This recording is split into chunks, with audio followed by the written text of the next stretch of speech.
In it, I'm digging into the final episode of Daredevil Born Again, Season 1, Episode 9, Straight to Hell. It's the season finale, and wow, it packs a punch. You got showdowns, returns, everything building to a head. Does it deliver on the season's promise? Let's find out, starting now. Welcome back to Nerd Social. I'm Nathan. As always, if you want to jump ahead of the introduction to my analysis or rating, there are chapter words below. I am reporting on Wednesday morning for me here in Thailand on vacation. I may add additional edits to this, but I actually have to head to the beach with my family in a little bit. Today for you, yesterday for me, April 15th, marks the premiere of the Daredevil Again season finale. This episode brings Matt and Fisk put to a climax, but not a conclusion. It involves key returning characters and sets the stage for what's next. There's a lot to unpack, but before I get to that, let's get to the spoiler logline. Spoiler logline for this episode is, in the explosive season finale, Daredevil's path intersects with old allies and enemies as Fisk makes his final devastating power play for control of the New York City, forcing Matt into a climactic confrontation. So, sorry to spoil this a little bit, but I didn't really get into big spoilers. To actually talk about this episode, I had to get into spoilers. I haven't seen the episode. If you enjoyed the breakdown, please hit the like button and subscribe. It really helps her. And with that, like I said, full as ahead. All right, episode 9, I have to say, despite some reservations about the season's overall consistency, as I mentioned in my episode 7 review, this episode and the previous one were very strong. It delivered the intensity and stakes I was hoping for the entire season. The opening recap slightly alters events from the previous episode regarding Heather's reaction. Maybe for streamlining, a key question lingering from last week is Matt's motivation for jumping in front of the bullet for Fisk. Was it instinct, cat of guilt? It's ambiguous, especially given Fisk's history. Matt's later explanation that he just heard someone say gun and reacted doesn't quite square with what we saw. His senses picked up on the gun cocking much earlier, making his choice more deliberate and complex. The flashback scene with Vanessa manipulating Dexter underscores her ruthlessness, perhaps differing from Fisk's petulance, but equally or even more much was childlike nature. Her manipulation made sense of Dex's continued obsession with Fisk. Fisk not only broke his back, but also was responsible for his death, the one person Dex cared about. Repeating the event cycle for MCV agrees. One thing I wanted to mention that I would get to, because I heard you last week, was that's why Colin recorded the review last week.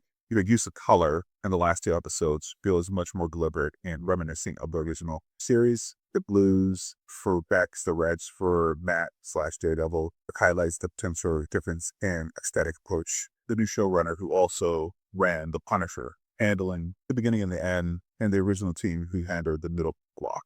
After the credits, when Matt wakes up at the hospital and he's calling for Karen, not Heather, it really signals his mirroring feelings there, which we get a hint of later on in the episode as well. Person's attempts to reassure Heather it's just the Brubs doesn't seem to be very convincing to Heather. As an aside, this episode reinforces the season-long issue that I had. Characters like Kirsten, like Duffy and BB felt underdeveloped. Kirsten was just basically present, almost like wallpaper. She was the sounding board for Matt's speech in the previous episode, but she had no role of development.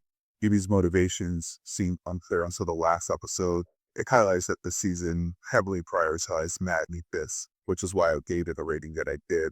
Sometimes that focus is at the expense of supporting casts. That hopefully they'll correct that in season 2 when the new showrunner has full control of the episodes. Anyway, Heather's seeming acceptance of this legitimacy throughout the season feels frustrating, even without knowing Matt is Daredevil and his past fighting him. This criminal past racketeering, conviction is public knowledge. Her apparent faith in the system and him being acquitted, despite his history, seems like a weak spot in her characterization, especially since she's supposed to be a psychiatrist, who I assume possesses critical thinking skills. As I was alluding to, this season's just starting to feel possibly due to showrunner changes make motivations for becoming mayor unclear until this end. While frustratingly vague for much of the season, reminiscent of the Cook of Boba Fett's lack of clarity, this season does provide a concrete answer. He wants power beyond wealth, aiming to reshape the city. His mind about running to save the city, but opportunities presenting themselves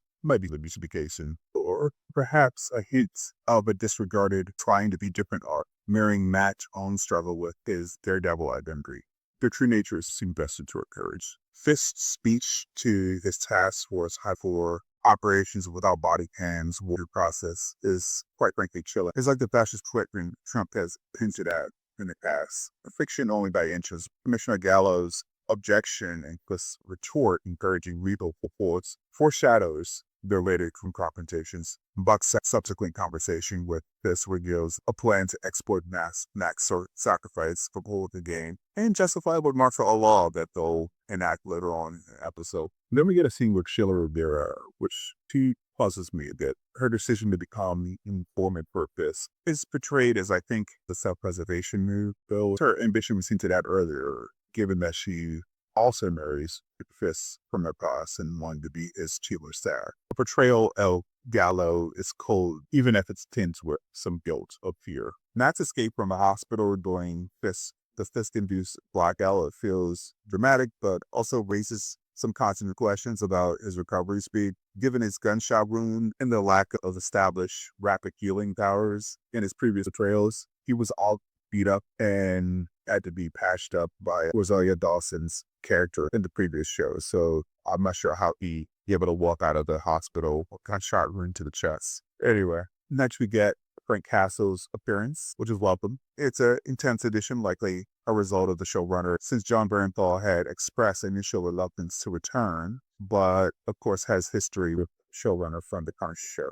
The dialogue between Frank and Matt effectively highlights their different philosophies on violence. As they get older, I'm not as keen on violence, especially as it mirrors real-world events. But the large-scale action sequence where Frank takes on Fisk's task force is well choreographed, as well as with Matt trying to stop him from using the lethal force.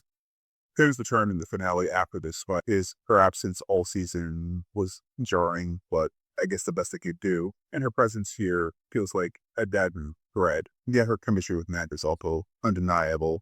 Her scenes with Matt and Frank subtly tease at a love triangle that could be explored further in season 2. The firefight in Red Hook after Matt and Karen leave to investigate and Frank hear the information over the walkie-talkie is well staged, but raises a serious question. Why is this task force trying to take Frank alive? I understand that they're fanboys and girls, but he kills a lot of them. Meanwhile, they're shooting kids for looting in the streets. It makes little sense to me, except for, of course, he's a main character. He has to stay alive. So the political machinations in this episode, of course, as I hinted at earlier, are quite troubling. Daniel's new role as deputy mayor for communications cements the parallel to contemporary politics. It's, of course, probably not this overt in the Congress of the U.S., but the result is basically the same. A rubber-stamp Congress enabling unchecked executive power. It's fiction again, mimicking the headlines. This orchestration of the blackout, which in the resulting riots, looting, and police killings, years stuff that Trump has said in his previous rhetoric and comes out of his playbook. And quite frankly, now he's far less the screen with the Supreme Court ruling that he has immunity and the Congress advocating their responsibility as political branch. So the scenes of martial law, military on the streets, political enemies in cages really is chilling because I can see a trajectory where the U.S. heads in that direction. Like I said, I'm reporting this from Thailand, and quite frankly, you're traveling to places like this to see it. We'd like to look here or where my family's from in Barbados because of the instability in the U.S. Even when things are headed in the U.S., this depiction doesn't seem far off in reality. He makes the narrator Sheila's tape conversation with Gallo delivered to this, and is of course the final betrayal here. Her guilt is visible, but it doesn't undo the damage. Maybe she thought it was the unavailing she could save herself, but I guess we'll see her here or see more of her in season 2. So the climax of this episode is Fisk brutally killing the commissioner in a shocking demonstration of his raw power. Perhaps the first depiction of his comic book level strength since Hawkeye, something we didn't see in the original show. Which also the that he gets with a car door in the first season. Karen acknowledging Matt's injury before he heads into the final confrontation at Red Hook adds, I think, some needed grounding because, like I said, him walking out of the hospital and then getting into a fight alongside Frank seems a little bit off. She's saying that he's going to die. I think it's true, but if I should have died in the apartment when he was fighting that other Frank was putting a bunch of people down where Matt wouldn't do that. Matt's final line about meeting an army also hints bringing in other street level heroes like Luke Cage or Jessica Jones prior to season 2. So that might be interesting, even though this episode ends on a frustrating cliffhanger. Finally, Fisk imposing his sacredness and effectively declaring martial law provides a dark cliffhanger ending for the city. Again, I can very much see this as a future for the U.S. If people don't actually resist and fight for the rights that they might have taken for granted for all their lives and were fought for by the blood, sweat, and tears of their foremothers and their forefathers. Anyway, this episode ends for this showrunner not with a post-credit scene with Matt, but with Punisher aping custody and setting up his future role. Overall, this finale delivered high-stakes action, significant character moments, good and bad, and a compelling, albeit dark, setup for the next season. The return of key characters, a clear direction under the new showrunner, relevant as well in every way for me. So, in my final analysis, Straight to Hell, episode 9 of Daredevil Born Again, earns a 9 out of 10 on our scale, or a movie marathon. It was an intense, impactful finale that effectively brought together many plot threads while leaving us eager for season 2. While the season had some unevenness, particularly in the middle, the beginning and especially with these last 2 episodes were top tier for me. Daredevil's storytelling, the brutality, the character work of Matt and Fisk, the return of fan favorite characters, and the chilling ending made this a standout episode. So, what did you think of Daredevil Born Again season finale? Did it live up to your expectations? What are your hopes for season 2? Let me know in the comments below. If you enjoyed this review, please like and share. It really helps us out. Don't forget to subscribe and click the bell icon for more in-depth reviews and analysis of Roman TV. Thanks for watching. I'm going to head to the beach for my family. I'll see you in the next one. All right, guys. Bye.